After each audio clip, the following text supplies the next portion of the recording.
so much, Program Director. No, she's, I don't know if she's exaggerated or like really increased expectations from you, which is not always so good. You know, now you're expecting this powerful woman. But thank you for those kind words. Good morning. I don't know if it's still morning. It's still morning. Okay. Good morning, ladies and gentlemen. Although it seems like we're mostly ladies today. I see very few gentlemen. But it's fine. We're still in Women's Month, so I guess it's okay. Thank you for the introduction. I'm actually very honored to be here today. You know, when the two ladies approached me about what the idea that they were trying to do, I was so inspired, I must tell you. That, you know, and I said then, I was like, you know what, as much as South Africa has a lot of challenges, or there's a lot of noise, negative noise, at least in the media, we're actually in good hands, you know, because we have women like these, like young women, who are not only dreaming for themselves, you know, they're dreaming for their generation, which is something very rare. So I think that you ladies must give yourselves a We're going very far, I think, as a country. And certainly as BMF, we are very proud to be associated with you.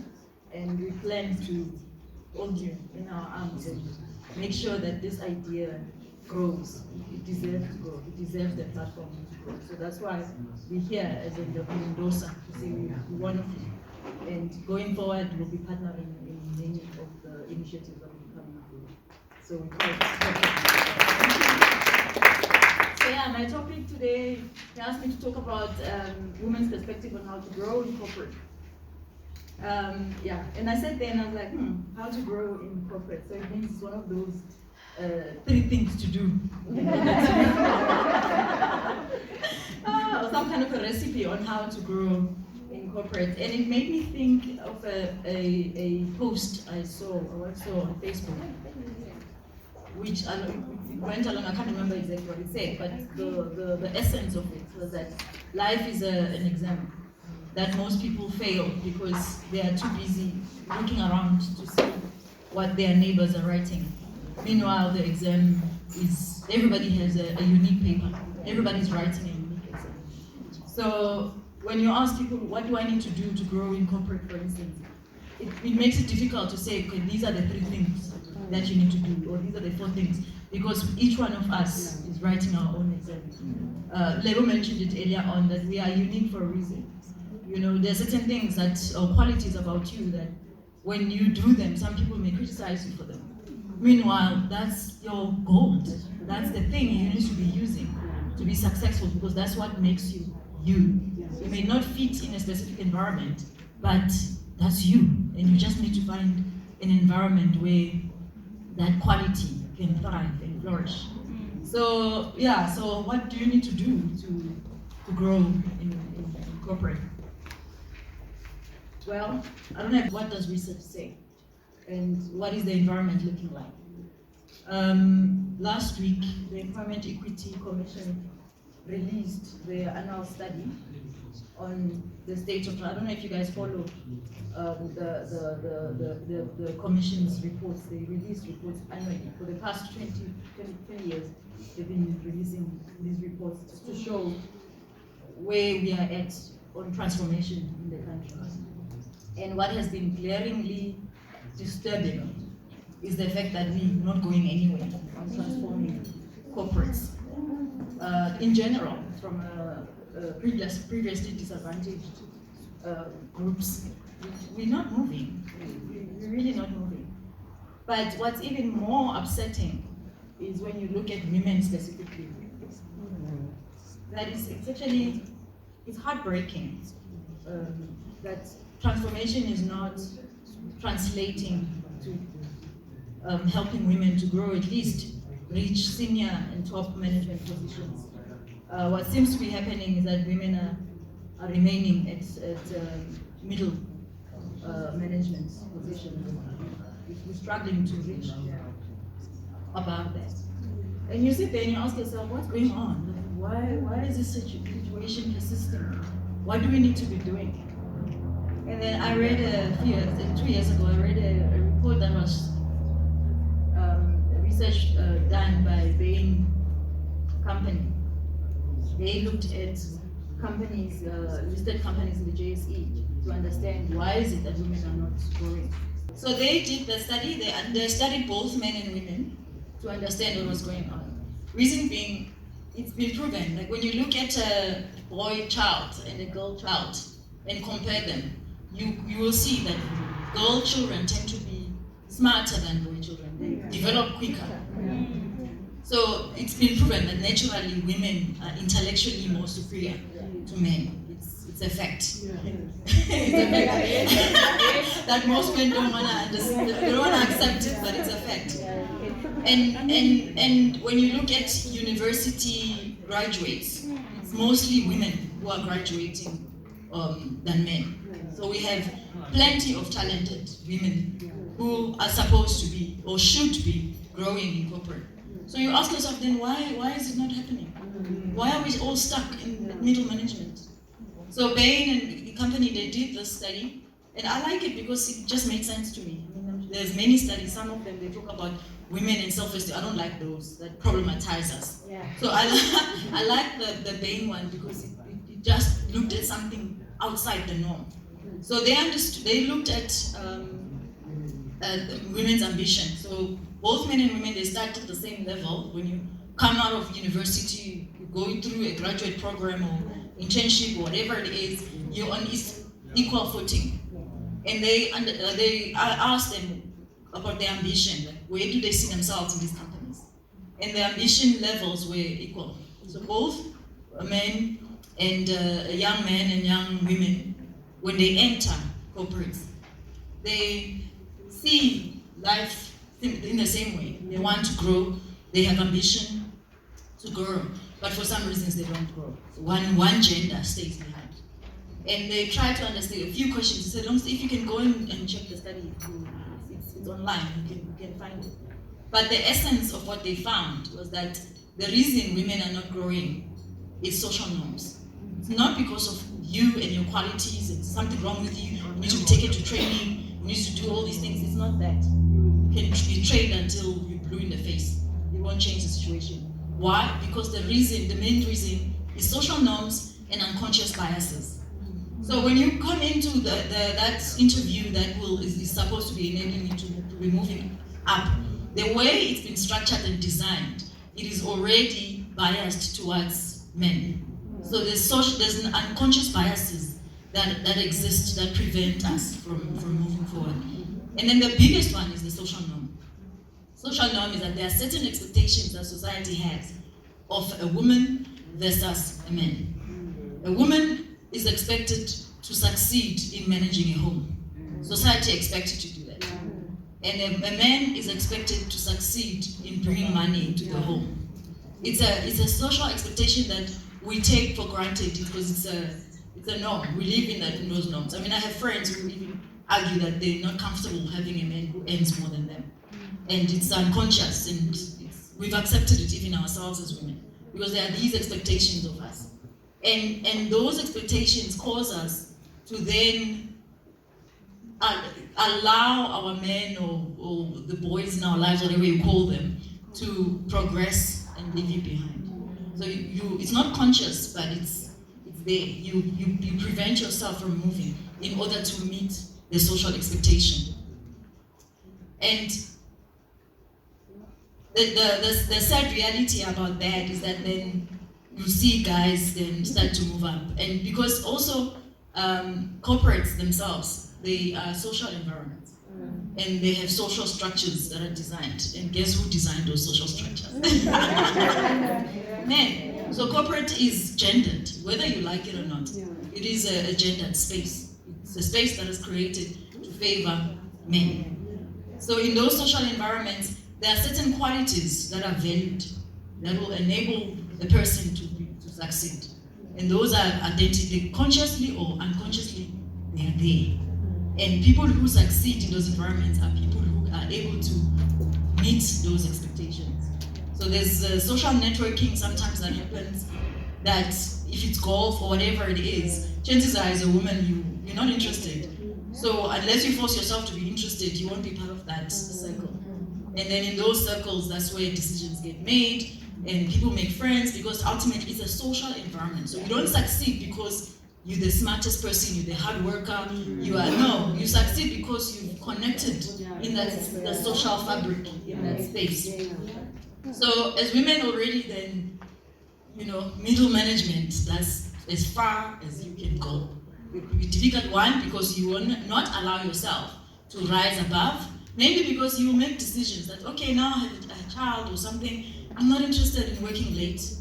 I'm not interested in studying, because one of the things when the key things when in senior management, meetings tend to start very early, like 7 o'clock exco meetings. You just tell yourself, you know what, I'm actually not interested in that. 7 o'clock, I would rather be making breakfast for my child. So consciously or subconsciously, you make that decision. Most of the time, you don't even realize that you've made a decision that you will not rise because of the gendered environment that you find yourself in that does not fit with you naturally. So, and what are some of these expectations that you have in corporate? Going back to the question of what you need to do to grow in corporate. So if you decide that that's what you want to do, you want to grow in corporate, one of the things is that you need to be willing to be working early and late. So impressions, basically, in corporate do matter. So you must be able to make those impressions. Make yourself visible, or be competitive, like constantly be showing that I've done this. Raise your hand if there are big projects that need to be facilitated, that you want to volunteer for those big projects. Those are the kind of things that will get you ahead in corporate. But are those qualities like something that you want to do as a person? I mean, we're all different. Some people would probably they want to do that. If you really, really want to grow, you can do that, and chances are you will be successful. Chances are if you have a sponsor as well, somebody who's constantly speaking well of you, and sometimes in those kind of environments, the sponsors are not necessarily people who are mature enough that they understand themselves and you, and they can separate themselves from you, and they want you to grow. Most of the time, those kind of individuals, they tend to be people that you need to almost suck up to. So yeah, then you get that kind of a sponsor, and they will speak well of you. So if you're ready to do all those things, make your manager feel important and needed and look good and all those things, then you will most likely grow in corporate, if that's what you really want to do. But personally, I made a decision that that's not what I want to do. So, and then I made a decision that the corporate wasn't for me. Because then it meant if I were to stay in corporate, then I'm not growing. Because I'm not willing to do the things that will enable me to grow. So I had to make my own decision. All of us have to make our own decisions at some point. So I had to make my own decision that I'm gonna I'll find other ways of enabling my talents and my abilities to shine without having to do certain things that I wasn't ready to do. But if you want to do them, then it's fine. But my message, I guess, for today would be, one, do an introspection. And they also spoke about that in the morning.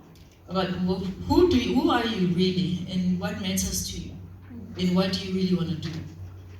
And then two, my message would be, let's challenge the corporate culture, or the way things are run. Let's not accept them as that's how they should be.